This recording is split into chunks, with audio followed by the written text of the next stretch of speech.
How's it going, everyone? So, with us finally being in the month of April and the NFL draft being less than a month away, let's shift our focus towards the NFL draft and potential rookie prospects, especially focusing on who the Packers are bringing in for their pre draft visits.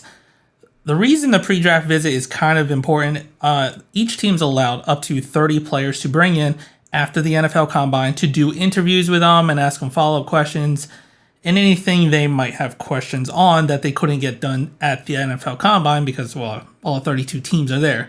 So each team's allowed to bring in up to 30 prospects to try to figure out who they are, especially if there might have been some character problems or maybe an injury problem, how they feel. So if you look back at the Packers, we drafted 11 players last year. 6 of those players did come in for pre-draft visits, which also do include Christian Watson, Romeo Doubs, and Tariq Woodland, amongst a few others. So the Packers do use this time very well to figure out who the person is and if they want to continue or put them higher up on their board based off their interview. So to start off in this video, we're going to look at Darnell Washington, tight end from Georgia. Once again, looking at another Georgia player, but on the offensive side this time. Darnell Washington has kind of been moving up the draft boards, and there has been a lot of hype gaining in trying to draft Darnell Washington. The Packers have a huge need at tight end, unfortunately, this year, especially with only Josiah DeGuara on the team and also Tyler Davis. Both have pretty much done nothing with their time with the Packers. Washington is considered one of the top tight end prospects in this year's draft, with some boards having him as the top tight end to draft. But on the consensus board, he does rank third out of all the tight ends, with Will Mallory taking the number 1 spot. So let me start off by saying this. This guy is an anomaly. He is an athletic freak.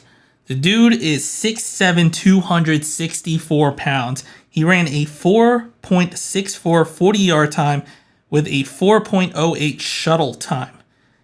That's ridiculous. He ran a 1/10 of a second slower than the top tight end in Will Mallory. And his shuttle time, to kind of compare that, defensive back Julius Brents ran a 4.05 20-yard shuttle time.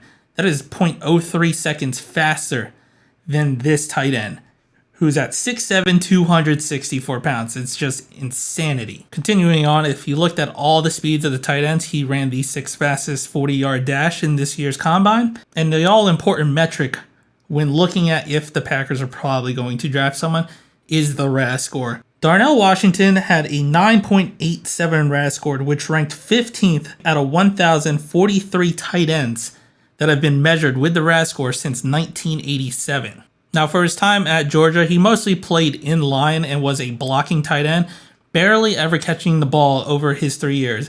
Now, granted, he was paired with one of the best tight ends who's currently still in college. He's not in this year's draft, in Brock Bowers, who ended up earning the best tight end award. So he wasn't asked to catch many balls, but over the course of his career, he did catch 45 passes at a 17.2 yards per reception clip, which is the highest average out of all the tight ends. Granted, it is a small sample size, but still nice to see. And also, despite being just mostly a blocking tight end, and Brock Bowers being on the opposite side of him, he did earn second team All SEC honors in 2022. So he is still recognized as a really good tight end, despite pretty much just being on the inline and blocking and decimating whoever he decided to block. Delving a little bit further and what the scouts have to say about him, they all pretty much stated that he has a high motor and he gives excellent effort and is always looking to, if it's in the run game, to block someone, whether it's in the first level, the second level, or the third level, which can help spring a lot of explosive plays, especially for the run game, or even in the pass game if it's a slant route and getting into the second level and helping block so they can spring the receiver free to run down. So he is a very big blocker who is always looking to put in the effort, go to the next level. Now, the only slight con on him is because he's real tall, he might have trouble getting low enough to try to get some leverage, not that kind of leverage, in helping block and try to get off the blocks and all of that. But in the second level, especially against linebackers and especially defensive backs, pretty much no problem. It's going to be on the NFL level. If he's drafted with the Packers, how low will he be able to go and be able to block the defensive line? And so that remains to be seen. And also, how well can he actually catch the ball once he gets to the NFL level? He has a big body, so he can definitely go up, grab the contested catches, and body out defensive backs and linebackers to catch the ball. It's how consistent are those hands? He's only had 45 total receptions at Georgia. And with that, the hope is he's obviously most likely going to be a very good run blocker, even at the NFL level with his size and strength. So that's one thing he doesn't really have to learn. And hopefully blossom into a very good pass catcher and be an all-around tight end. And I believe that pass catching part is where you start wondering, is he a first-round draft pick? Yes, we have a need at tight end, but tight end is one of the longer learning positions in the NFL, where usually a first-year tight end doesn't really go off. And granted, we're in a slight rebuild, so that might not be a total problem, especially since he has the run blocking skills.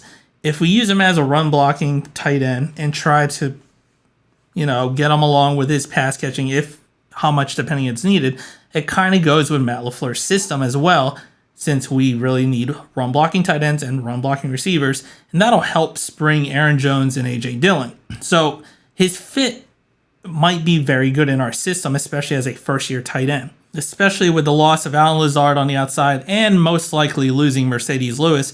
We no longer have those two top-tier blocking people. So having Darnell Washington added to this roster on the offensive side can only help in the run blocking scheme, and especially if we do rely on the run more, as we probably should have did last year. Now, of course, it's easy to fall in love with his size and athletic ability on paper and his run blocking, but is he worth a first-round pick? And that's where it's going to be slightly questionable. I don't think the Packers are going to pick him in the first round, unless, of course, we get 2 first-round picks. That's where things can slightly change. But if we're going to look at if we only get a second or 2 seconds from the Jets, that means we only have 1 first-round pick. I could see the Packers either they'll probably go JSN if he's still there, because we like going best player available, or us, which I think might have a higher likelihood, trading back and trying to get more future draft capital, similar to like what we did when we drafted Jair Alexander. We traded back and then we traded up a little bit more, still having the first round pick of this year and next year, and got Jair Alexander. So I feel like that has a very good likelihood, especially depending on how the board is falling to us. The Packers like to let the board fall to us and draft who's available. But I do feel like the Packers might, depending on how it's falling and what picks we have, don't be surprised if, even though they traded back and probably drafted a corner, safety, or an edge rusher in the first round, if we only had a second round pick, depending on that second round pick, trade up a little bit to try to grab Darnell Washington, as he's just insane. But let me know what you think down in the comments. If you liked the video, hit the like button, subscribe to the channel, and to everyone that has subscribed to the channel thus far, especially with the past few days, thank you. I really do appreciate it. It was definitely very amazing to see just how many people started subscribing the past couple of days. So thank you to everyone that has subscribed. But if you haven't, subscribe. And as always, go Pack Go.